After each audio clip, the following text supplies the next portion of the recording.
Welcome aboard, everybody. Freedom Link Radio here. This is Joe Joseph. Mike Powers is on assignment tonight. He'll be back again on Tuesday evening. Tonight, I am joined by Tisha Casida. She is an independent candidate for the 3rd Congressional District of Colorado and a lover of freedom and liberty. And I would like to welcome her to the show. Welcome aboard, Tisha. Thank you, Joe. Thank you for the opportunity to speak with people. Oh, no, the pleasure is all mine. And I'll tell you what, the listeners love to have somebody here that is like-minded to them. And you'll come to find out that Orion Talk Radio really we're a hotbed for liberty and freedom. So you're in a good place right now. It's good to be among friends then. Absolutely. A safe place. Absolutely. So, folks, I have Tisha on here tonight to talk to her about where she stands on the issues and also to go over and get her take on some current events. So this first hour will be kind of like a vetting process, if you will, where I'll ask her some questions and see how she responds to give you an idea. Now, here's a little tidbit of information for you folks. The last election in 2010, we saw quite a bit of turnover, right? Especially with the Tea Party movement gaining steam and everything else. And with that said, we still only had a 17% turnover. And that's just not enough. It's not enough today, and it's certainly not enough with all of the chaos we have in this country and the loss of our rights and liberties. And so it's refreshing to have a candidate like this come on the show that, first of all, is running as an independent. And right there, it says a lot about the character because it doesn't give you a bias. It doesn't insert a bias into what you have to do. I have to toe the party line in order to get my funding. Nope, not there. So it's good, Tisha, that you're doing that, but it really is an uphill battle, isn't it? Absolutely, but anytime you try and do something that's absolutely right or absolutely for justice, it's always difficult, and it's a longer road. It's a marathon instead of a sprint. And our whole thing with our campaign is, in addition to doing something great so that I can hopefully represent Colorado's 3rd Congressional District, we're very focused on educating and empowering the people that we meet with, not only in our district, but across the country, and educating people so that they're critically thinking about these issues versus making decisions based off of emotion. And it is difficult, but I think that 2012 is a year that we're very, very ripe for independent candidates because it's becoming blatantly obvious that both parties are corrupt and both parties are basically causing problems amongst themselves just so that they can, have the smoke and mirrors to lead the American people on. And I'm tired of it. And it seems like most of the people that I talk to, regardless of what side of the political aisle that they're on, are in agreement with that. That's fantastic. And I like to call the two major parties Republicrats because if you ask me, they're both one and the same. Yep. We have Republicans that are supposed to be conservative, but how is it conservative to have 130 countries over 700 bases sprawled out all over the world? Let me ask you this. Now, you believe in a strong national defense, do you not? I think that's one of your platform talking points, right? Absolutely. Well, define that for me. What does that mean to you? Well, we need to be able to protect the American people. That's one of the very few roles the federal government has. But that means protecting the American people here in our own country.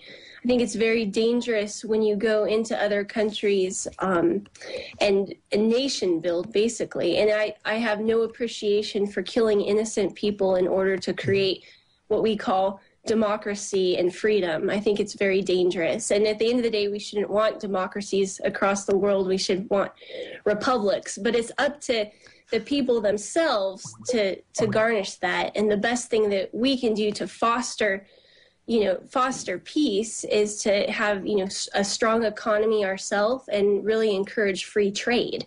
That creates peace and that creates nations that are strong, not by infiltrating other countries with our own military. Now, it's different if there's, a cause for war, but I like the war on terrorism. That doesn't satisfy my requirements. You can't have a war on a concept or on a, you have to have a defined mission, a defined goal, and that's different. There's a place for war, and I understand that. But where we're currently at, I think it's very dangerous, and we're broke. We don't have any money. So why are we spending so much money, in these other places when we really need it here at home? Amen to that. Amen to that. Now, here's another question. I was actually going to ask you a question when you said the word democracy. I was going to ask you, do we live in a democracy? But you stole the thunder from me. Because I was like, well, do we live in a democracy? Well, of course we do. Gotcha.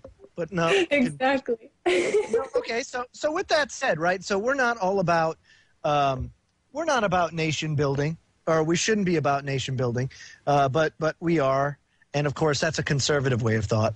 Now, if you look back historically, I trace this back to Theodore Roosevelt, and there was one book that came out that totally shaped our foreign policy for the 20th century and into the 21st century, and that was Sea Power by Alfred Mahan.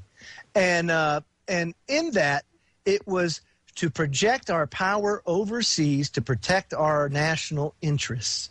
So if say, for example, the pirates, the Somali pirates out there that are hijacking, all these tankers, and you may have a rogue nation that goes ahead. Let's just say Iran closes the Straits of Hormuz, and that puts a serious kink in our traffic to and from the Arabian Gulf. How would you go ahead and combat things like that if you don't have forward projected power? Well, I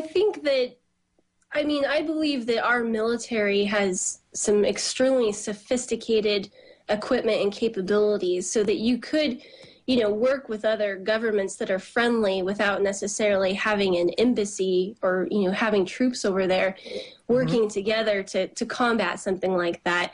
I don't think it's necessary to, this is just, I don't know all the specifics of some of these things, and there's people much more educated that could answer a question like that probably better than I'm answering it. But I really believe that, our intelligence and our military are capable of protecting the American people with having our main forces right here in our own country.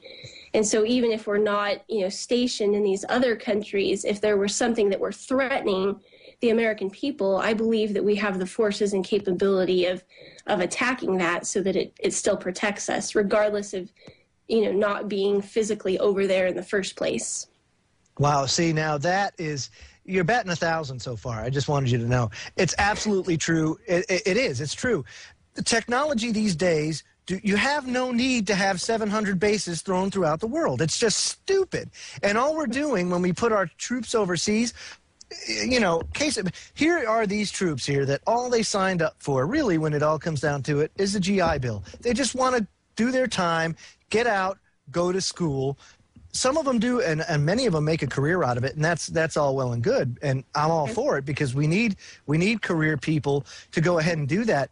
But to be quite honest with you, our technology at this point is so advanced that there is no need for that. I mean, look at these drones that fly, and I'm not for it. Don't get me wrong, but we have the technology to be able to go and strike an enemy if that's the case without having a bunch of forward deployed forces or all these military bases throughout the world. So, I totally agree with you there. Now, as far as that's concerned, this leads into something that we'll go into after the break, and that's the debt. Because I believe that all this nation building is really, truly bankrupting. So when we come back from break, folks, we'll get into that. We're going to get into the national debt and so much more with Tisha. You're listening to Freedom Link Radio on the Orion Talk Radio.